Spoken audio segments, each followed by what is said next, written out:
A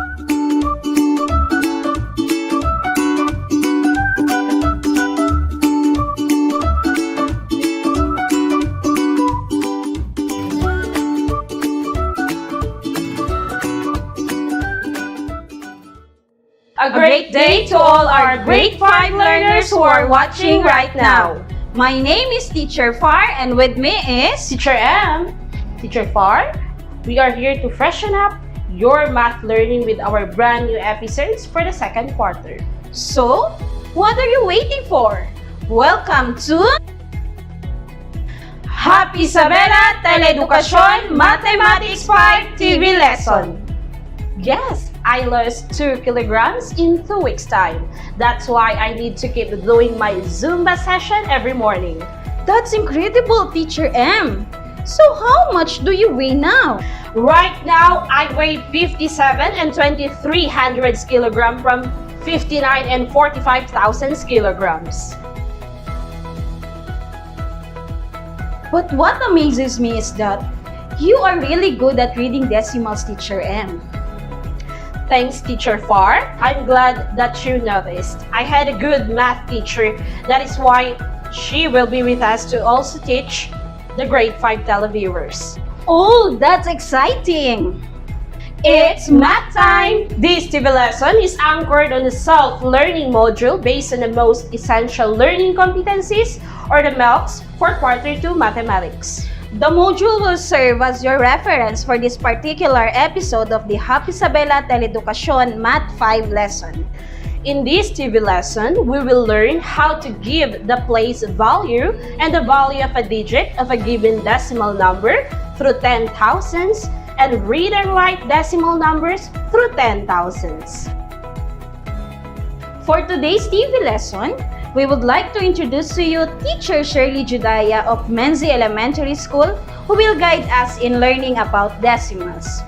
Good day, Teacher Shirley, and welcome to our TV show.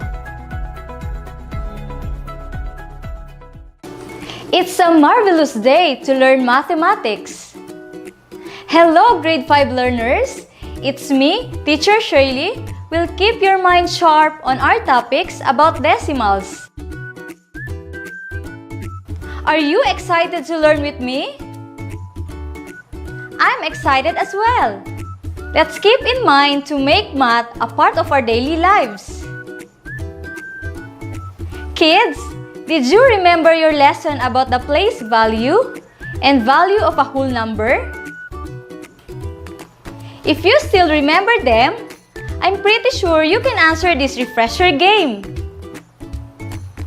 Just simply tell me the place value and value of the underlying digit in 3 seconds. Yep, you heard me right. 3 seconds. So come on and let's get your brain power activated. Give the place value and value of the underlying digit. The number is 538. And the underlying digit is 3. Let's find out its place value and its value. Check! The place value is tens and its value is 30. Since 8 is in the ones place, 3 in the tens place, and 5 in the hundreds place. The second given is 638.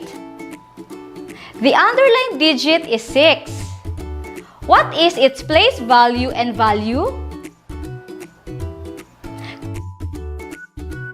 Correct! It's in the hundreds place and its value is 600. Next is 64. The underlying digit is 6. That's right! The place value is in the tens place and the value is 60. How about 88? Brilliant! The place value of 8 is tens and its value is 80. And our last number is 583. And 3 is in the underlying digit. What do you think is its place value and value?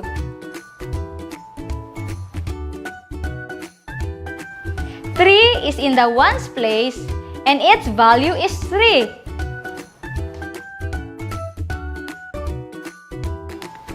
Excellent! We got it right! Your previous background on finding the value and place value is necessary on our next activity that we're going to have. So kids, how do you keep your body healthy? I heard that you eat fruits and vegetables, drink 8 to 10 glasses of water, sleep for at least 8 hours, and do some physical exercises. Good job, kids! Keep doing them because those are healthy habits. However, did you consider tracking your weight to see how much you've gained or lost? Our weight can determine if we are growing healthy or not. With that, we'll read the situation of Romeo, who keeps his body fit. As a growing boy, let us find out how much he has grown by knowing his weight. Romeo takes good care of his body. He eats the right kind of food and exercises regularly to maintain his proper weight. Romeo weighed 64 and 2500 kilograms last month. He gains 2 and 5,000 kilograms this month. So his present weight now is 66 and 255,000 kilograms. Now, you've read the short story problem about Romeo. Let us check the details that we need in order for us to answer these questions. And here goes the first question. What does Romeo do to maintain his proper weight? Indeed, he eats the right kind of food and exercises regularly. Are you like Romeo who eats healthy food and exercises regularly? That's excellent! Being healthy is our greatest wealth. How much did Romeo weigh last month? You got the right answer! He weighed 64 and 2500 kilograms last month. And presently, how much does he weigh since he gained 2 and 5,000 kilograms this month? He weighs 66 and 255,000 kilograms.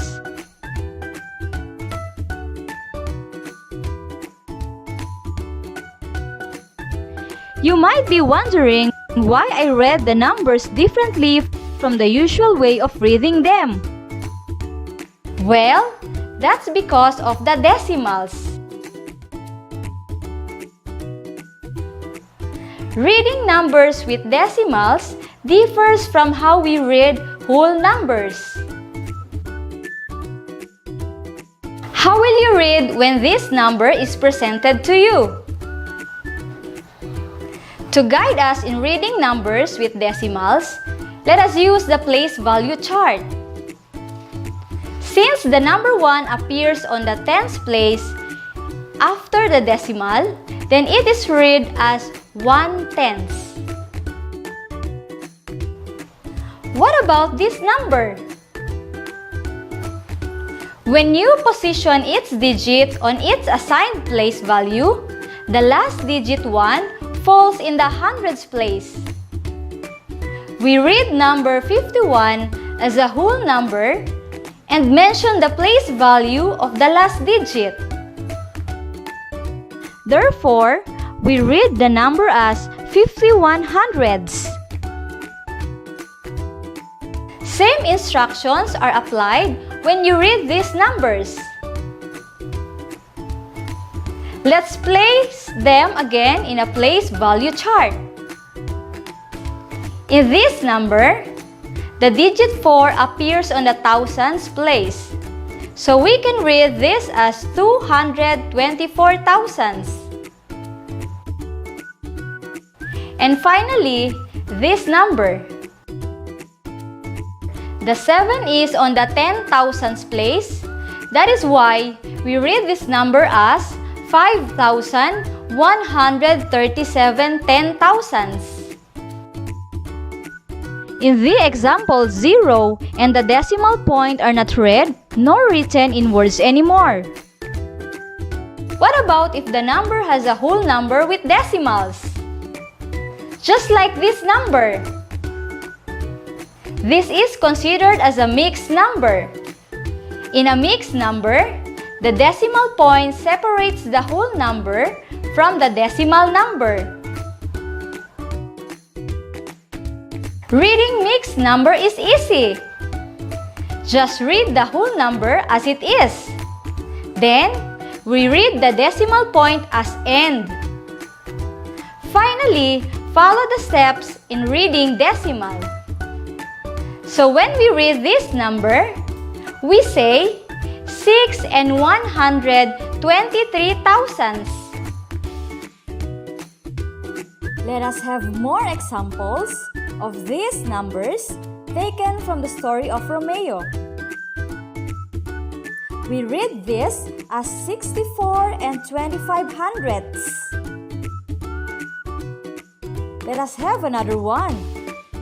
We also read this as 2 and 5 hundredths. And for our last example, we read this as 66 and 555 thousandths. Considering that you already have the idea on reading numbers with decimals, let's keep these concepts in our mind because we'll be using them in our next activity. Are you now ready for the next activity? Then off we go! I have here a data recording of a science class who made an observation on the different leaves. Let's get to know what they were up to. The science class was given a micrometer to measure the thickness of different leaves. The chart shows the data recorded. What does 5 in each number mean? Let us read the measurement of each leaf. Upo leaf measures 5,137 10,000ths. Gumamela leaf measures 539 10,000ths. And Talisay leaf measures 3,158 10,000ths. So what did the science class do with the leaves? Good! They measured the thickness of the leaves in micrometer. What is us in the situation? We were asked to know the meaning of the digit 5 from each of the given measurement presented. Did you remember what I had introduced a while back? I made use of a place value chart to read and even write the decimals. Same goes in answering the question in the situation. We use a place value chart to identify the place value and value of a digit of a given decimal through 10,000ths. Let's try and answer the questions. What does 5 in each number mean? Number 1, 5 in 5,137 10,000ths in the tens place. Its value is 5 tenths. Checked!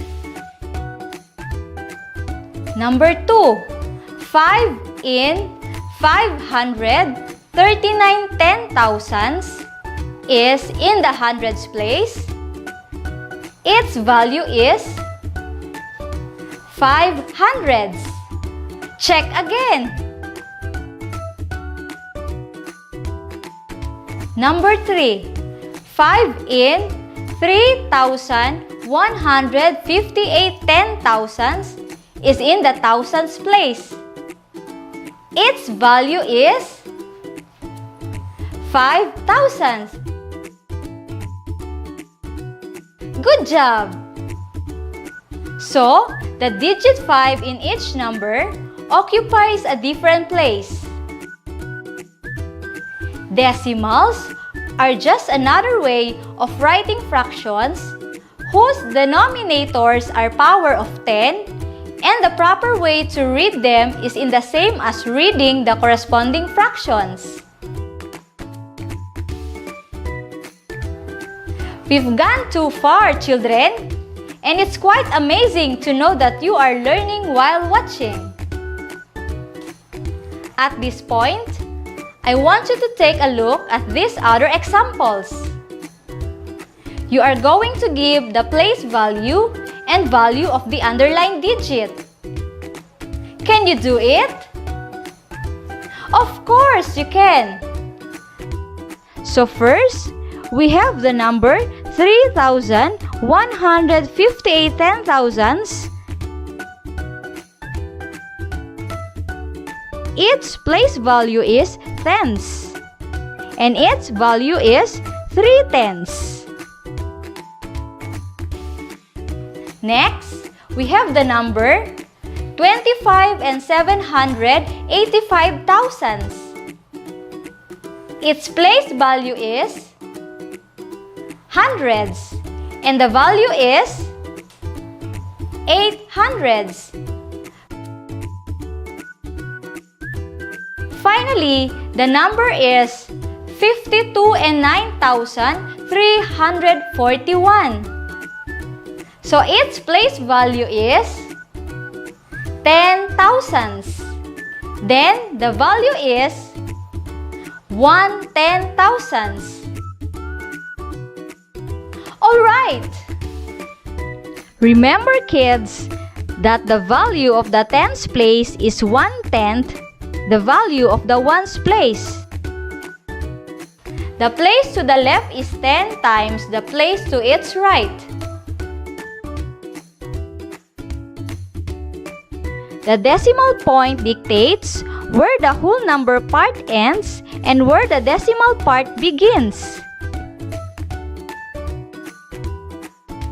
That's all that we have for today. I am congratulating you all for your eagerness to learn new mathematics concept intended for grade 5 learners like you. This is Teacher Shirley, thanking you all for listening and watching this TV lesson with me. Remember, learning is fun if you show interest in it.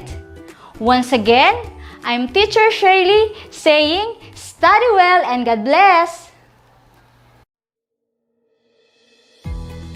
The TV lesson presented by Teacher Shirley was clear and explicitly delivered. Definitely, Teacher M. If you have questions, feel free to write them down and send them to your advisor through text, call, or Facebook Messenger. I'm sure that your teacher will be very glad to answer them. Now, it's time for some reminders. After watching this TV lesson, continue answering the what's more and what I have learned and the what I can do portion of the module. If you need help, you can also ask some assistance from your parents or anyone who is knowledgeable enough to help you out. After doing all those activities, don't forget to answer the 10-item multiple choice questions in the assessment part of the Mathematics 5 module. I know that you can answer these questions. Just read the directions carefully, then write the letter of the correct answer on a separate answer sheet. Another TV lesson has been delivered and another learning has been nurtured. Watch us again next week for another fun and interactive mathematics TV lesson. Again, this is Teacher M and Teacher Far saying, Keep learning and have fun. Mathematics is for everyone. Goodbye, kids!